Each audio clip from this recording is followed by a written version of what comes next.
Welcome to Security as a Design Requirement, even in an agile world.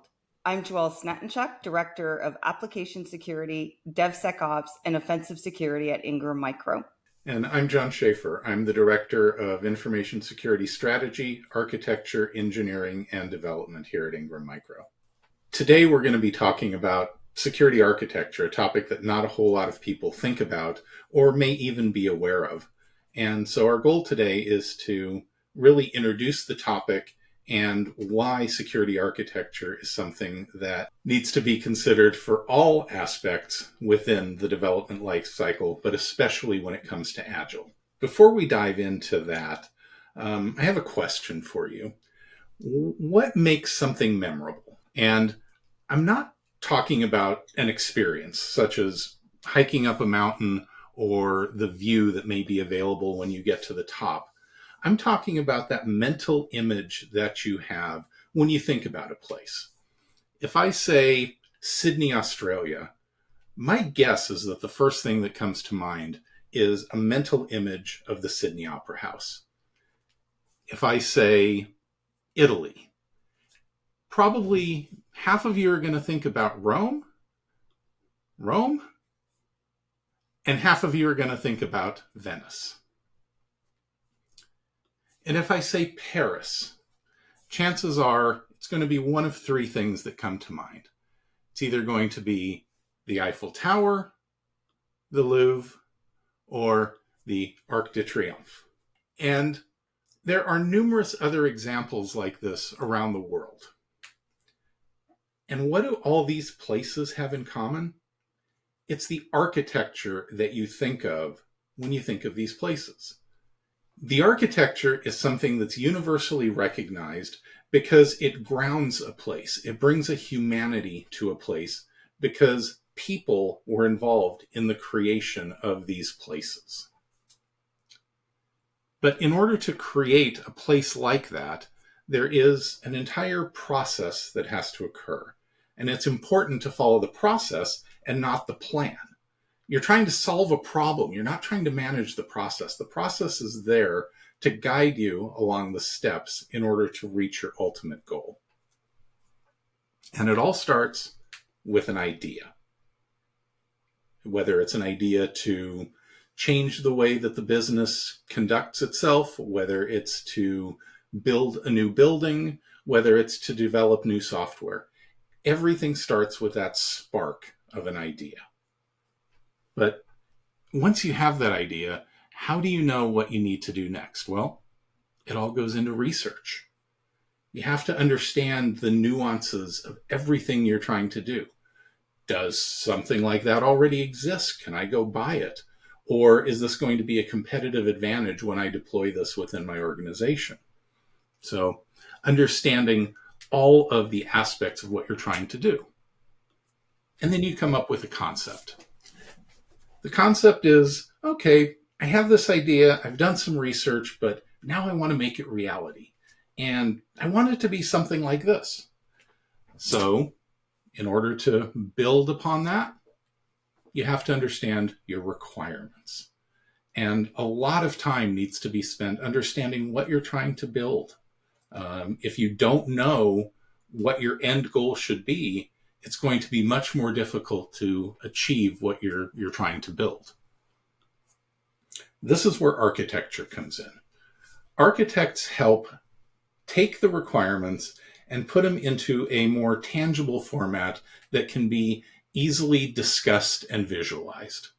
And architecture is more of an aspirational vision of what you're trying to get to. Engineering is the next step in the process, taking the architect's vision and making sure that it's possible in the real world, making sure that what you're building won't fall down from its own weight because you don't have enough supports.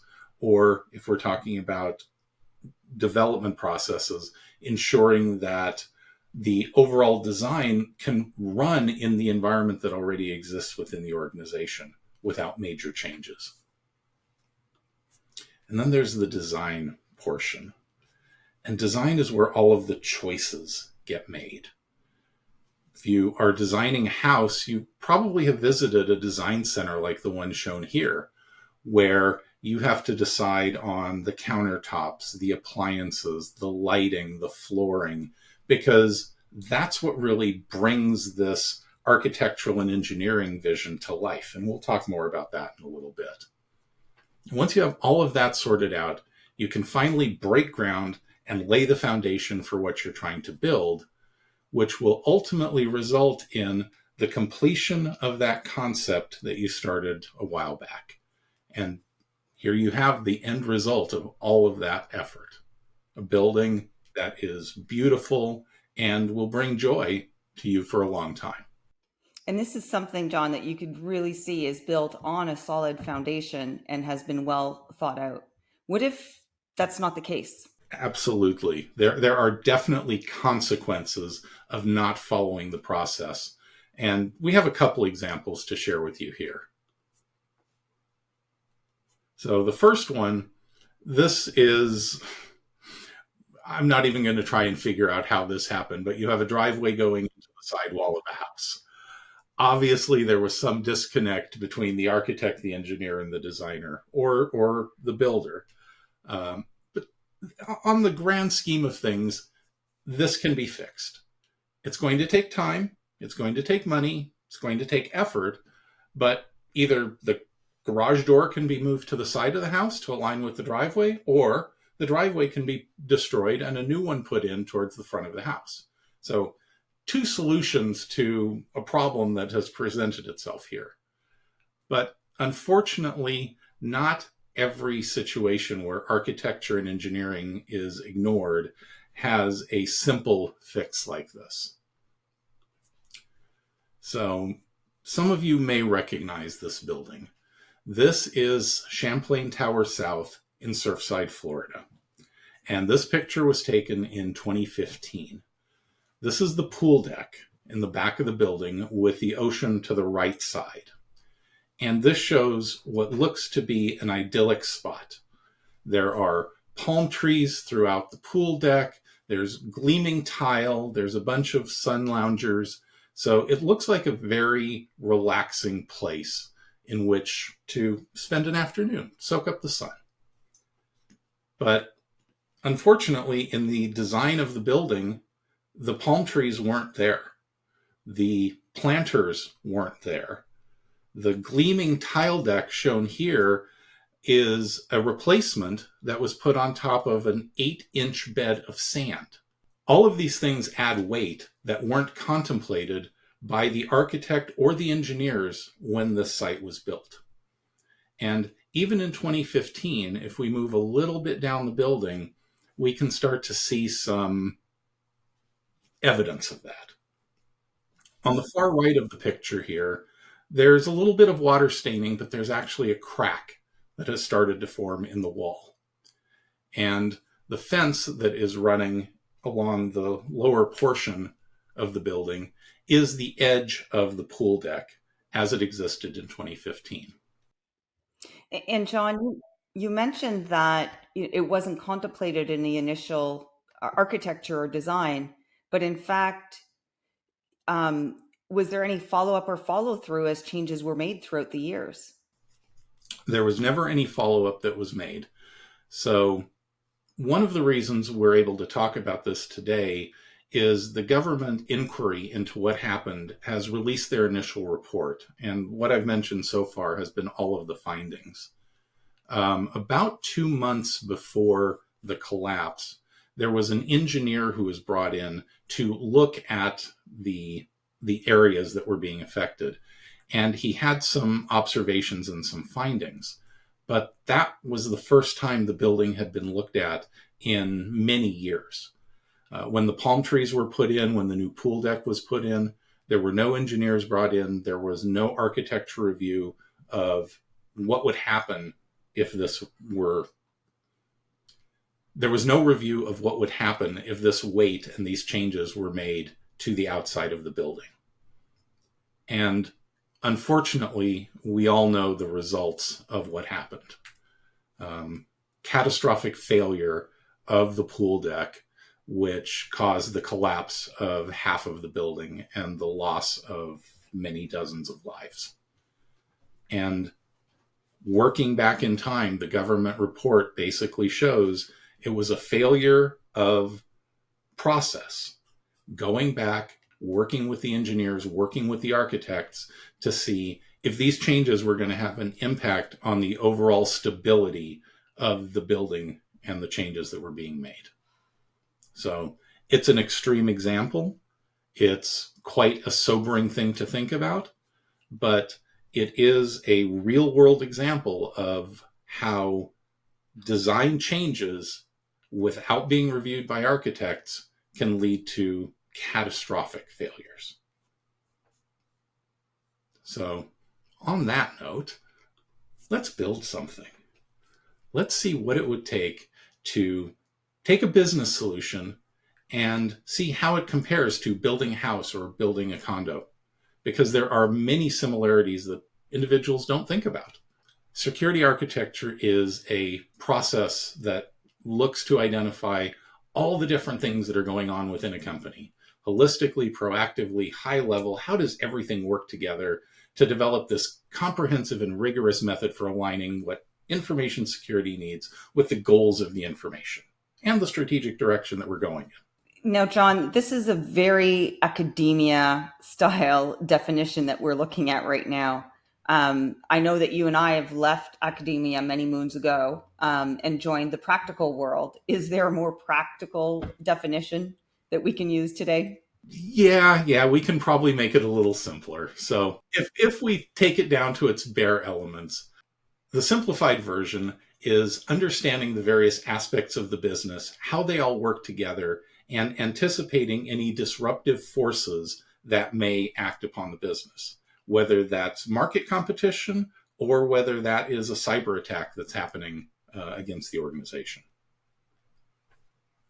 And I think it might help to illustrate how architecture fits into other areas that individuals may be more familiar with. So the first one, architecture is not infrastructure design, engineering, or operations. Like I said before, architecture really looks at the art of the possible.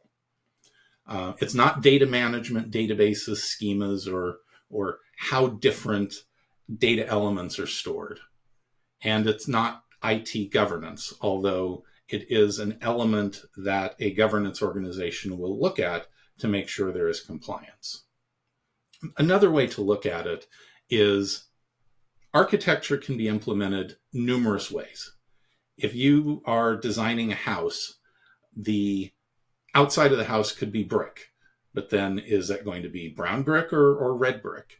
Those are design decisions. And when you have a design, that can only be implemented one way. That's when you've essentially locked down what you're trying to do. And if we look at it in a real world scenario, the foundational elements of roads, power, and water are provided by the city or municipality where you live. Those are part of what you get when you build a house within a city. Now, we're not talking about the folks who live off the grid here because they have to be more self-sufficient, but these are key considerations that you have to make. And when you build something within a data center on premises, the company provides the data center, the networking equipment, the servers, and storage. That's part of what you get to build on when you're developing a solution. And if we look at it from a cloud perspective, we're paying for compute or storage or bandwidth, also part of those services that are being offered. Those are the foundational pieces that when you're developing an application or a new solution, you don't have to think about, just like you don't have to think about putting in a road when you build a house. And if we look to how all of that is managed, there are a number of international and national codes that have been published to address these various areas. So when you build a house, you have to make sure that you comply with the building code. If you are building a multifamily residential unit, there's different guidelines than if you're building a single family home. There are different fire requirements. There's different energy requirements depending on the type of structure that you're building. And these codes, whether national, international, local codes, are all there to provide safety assurance, so that you can gain assurance that you can, use your home with safety in mind. Yeah, they provide the guardrails and the guidance for how things should be done. They specify how walls need to be constructed, how electrical needs to be protected and run, so that there aren't any unintended consequences. And builders have to follow these rules in order to get a building approved by the city inspector, to make sure that they get a certificate of occupancy, that they are able to move in and enjoy the house. And just like there are the standards for building codes, there are also frameworks and standards for developing applications. And these cybersecurity frameworks, models, standards, are followed in order to provide assurances within your business solutions that you're building. So you're getting your security assurance for those solutions. Now, does that mean that you have to follow all of them? Not necessarily, no. It's really about selecting the model and framework that most align for your business and allows you to identify the requirements, ensure processes and practices are all aligned, and provide the security assurance levels that you need in your organization. So, for example, if you build software, you're doing a digital transformation as an organization, you want to ensure that you're following the NIST 800-218 or OWASP ASVS. So it really is what is most applicable to your business that you'll select as the frameworks that you would want to follow. And we'll talk about one of those frameworks, two of those frameworks actually, a little bit later.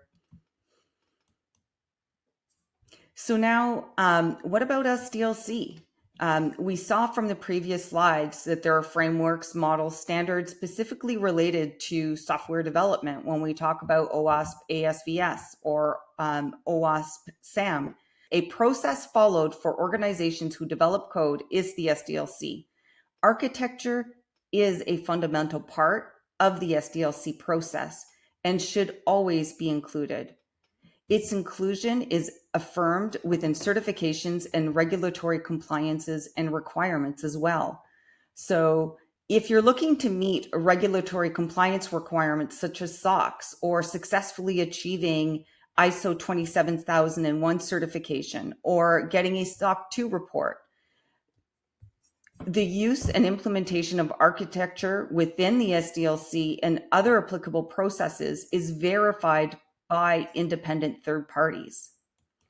This verification by those independent third parties really helps you achieve the delivery of assurance to your customers. These third parties verify that your standard practices and processes are implemented and adhered to consistently within your organization.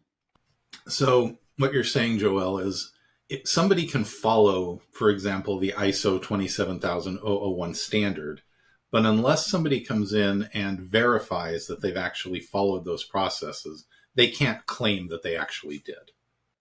Correct. Yes.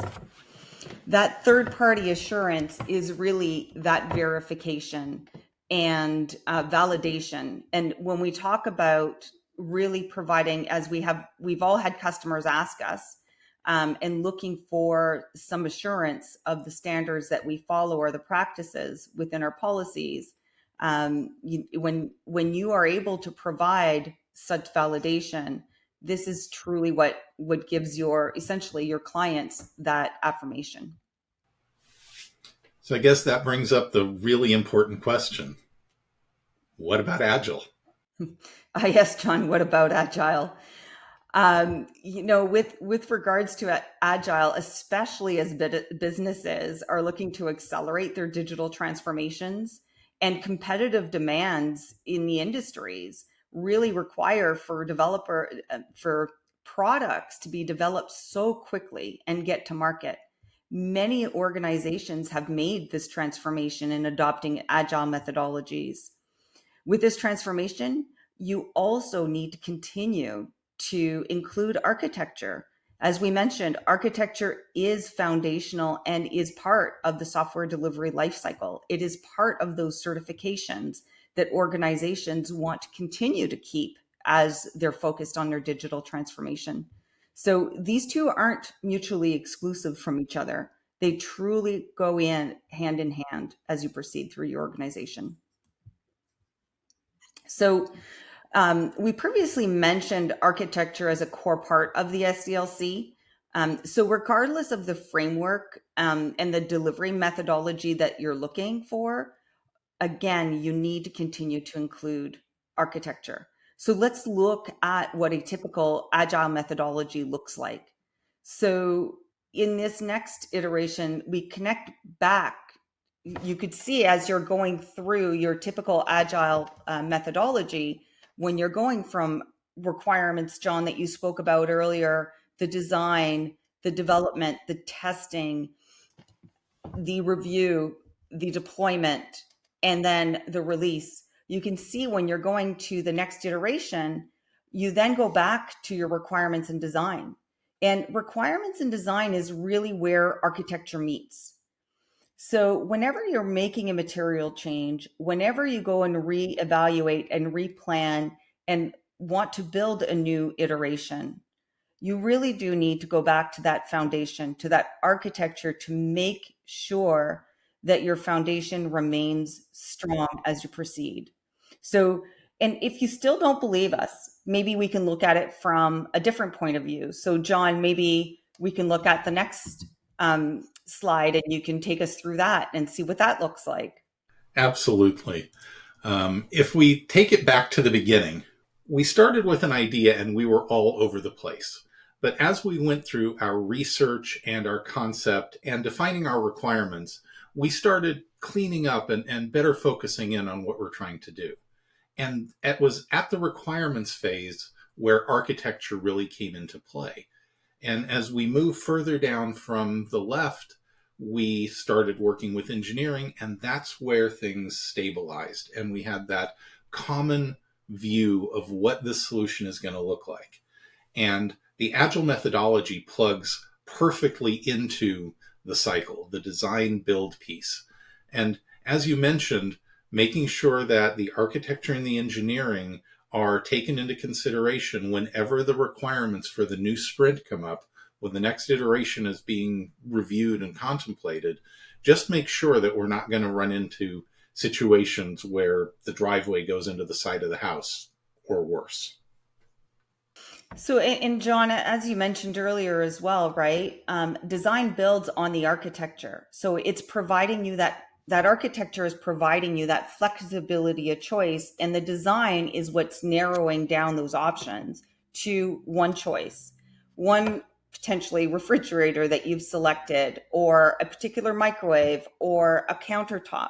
And then that from that design decision that you are making, then the builder then builds upon those choices and ensures that they deliver on that. And so too is that true when developing solutions within your organization. So you're taking that design choice, you're then starting to code and develop on that strong foundation, on that architecture foundation, on that design, and the coders keep that in mind as they go through. So you can see from this image here that even developers can appreciate a great architecture. Once again, John, you can see l'Arc de Triomphe. And as the individual is coding, they have an architecture in front of them. So everyone can appreciate a really great architecture. And even though this is from a different angle, it's a coder's angle, and he's looking at the arc from below, everyone can benefit from that sound foundation and linking those two together.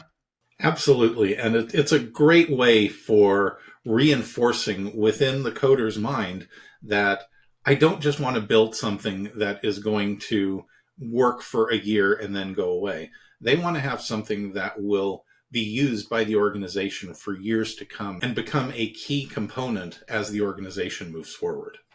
This is then carried through when we're looking at continuously building, integration, and testing. If you have a solid architecture that provides you the flexibility of choice and you're building upon those choices, you can continuously build, you can continuously integrate and test within your solutions that you're developing. And that goes through with iteration after iteration after iteration. And you'll find that the more a team works together within continuous delivery and successful deploying and then getting back through a new iteration, the more embedded the practice becomes, the more engineers understand what architects want, and the more architects understand what developers want. So keeping that continuous line of communication, keeping your security organization embedded and those reviews and iterations, then the more mature your process becomes. This is when you start getting into even DevSecOpps, and the delivery becomes more and more agile, and you accelerate your time to market while having embedded security by design. And I think the last image here really illustrates that. You have the entire team working around a prototype. You can see the one person has the code up on their laptop. You have a user interface that's presented on the front. It's everybody working together to make sure that this product is the absolute best that it can be. Absolutely.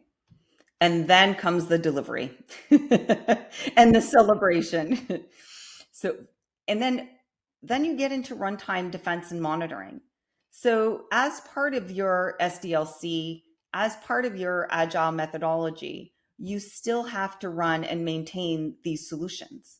And so when you're thinking about your runtime defense and monitoring, this provides a proactive method, really, John, of measuring and identifying and addressing recurring trends and issues efficiently. So then you're looking at data-driven decisions, risk-based decisions and approach, because through that monitoring, you're looking at a variety of indicators, and using those, the teams within the operations can then bring that forward, bring that to the architecture team, the engineering teams, to really put those into consideration as they look to reevaluate the architecture and improve the solutions throughout the entire model and the framework. What I will also say is the earlier you look at architecture within the SDLC, the more the organization benefits from it. It's said that NIST has identified that it's 30 times more costly to fix something that you do find in runtime than if you did it at the first phase during your architecture and design. So really, the earlier you engage with your architecture team, the more embedded they are in your practices, then the more agile you will be. This is identified in OWASP. So if you go to OWASP ASVS, what you will find their definition is that the project provides a basis for testing web applications, technical security controls, and also provides developers with a list of requirements for secure development. ASVS actually has two main goals. It's to help organizations develop and maintain secure applications, and it's to allow your customers and consumers to align with the requirements and offerings regarding to security. So we spoke earlier about security assurance for your stakeholders. Following this model allows you to maintain that assurance for your customers. So if you look at this and you look at this chart, essentially, level 1 provides you with the lowest level of assurance. And then if you look at a level 2, then this is a standard that most applications that will handle sensitive information and data such as PII, financial information, any regulated data. That's pretty much where most organizations would want their applications to be at. Now, if you're looking at a level 3, these would be for applications that are highly regulated industries such as healthcare or government. So within OWASP ASVS, there are 14 verification topics or categories, and they actually include 39 architectural controls out of 286. Now, that's 14% of all of the controls within OWASP ASVS are dedicated specifically to the topic of architecture. 14%. Or if you're an architect, you would actually say 13.63636364%.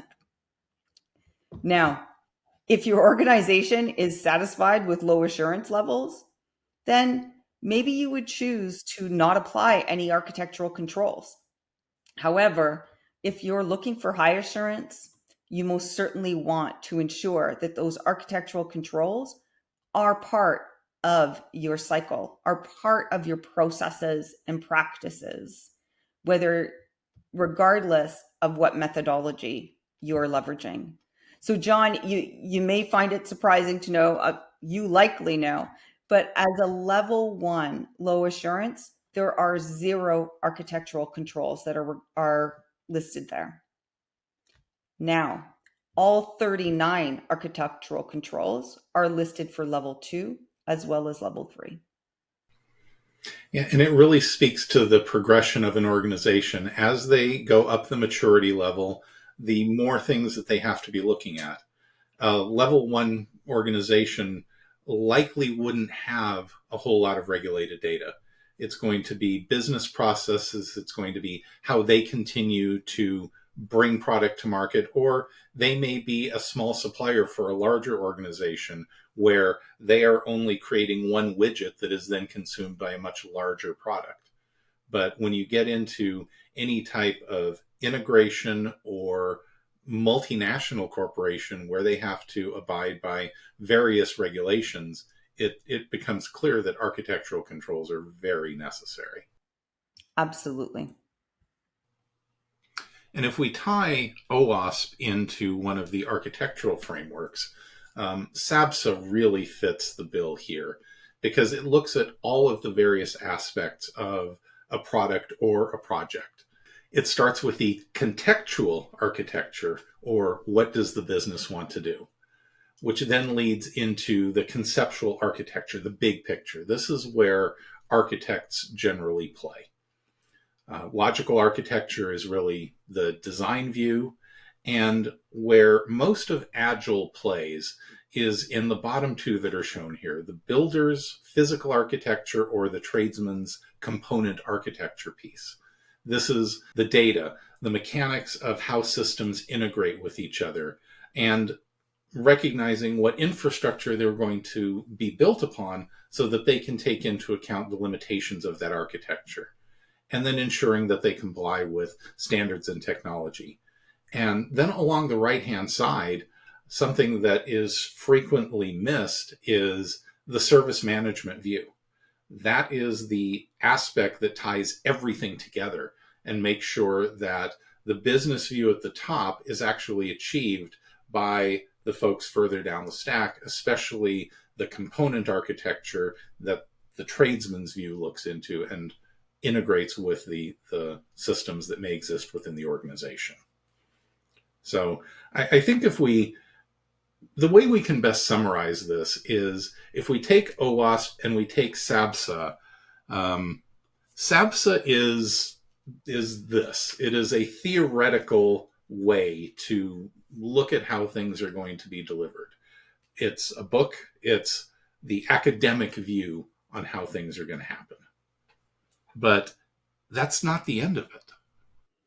We have real world applications, and the organization, your organization, our organizations, all really need to think about how to apply the processes and practices that best suits their organization in order to deliver security assurance throughout the delivery lifecycle, throughout the software delivery lifecycle, or any processes that you use within your organization. This also includes, John, and it's important to note that we're talking about the applications, the solutions that we build, but we need to also ensure that we're securing the entire supply chain. So when we're talking about such things as the certifications and third-party validation, it's also important as organizations that any sub-processors that we use, whether those are infrastructure, as we talked about the cloud earlier, whether we are talking about third parties such as cloud solutions that we were looking at earlier, or third-party vendors to provide solutions or support, it's important that we do our due diligence as well as organizations, and we look for those assurances as well. So whether it's through doing our cybersecurity agreements, through doing data privacy agreements with all of these vendors, and doing the due diligence and the background to ensure that they also follow standard practices with the solutions that they provide us and that we embed in our own solutions. Yeah, absolutely. And looking at the architecture of that third-party vendor that we're trying to bring in and how those systems are going to integrate together. As we've thought about this and gone through this today, we've gone through, the processes and practices of building a house, the foundations, and shown how relevant those items are towards building solutions within our business and any business that is, right? So these are all transferable items, whether you're building a house, building a building, or software solutions for your customers.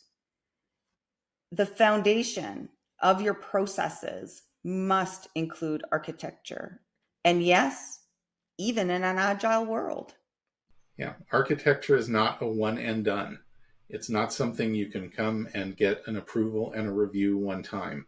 As things mature, as things evolve, it needs to be looked at again to make sure there's no unintended consequences.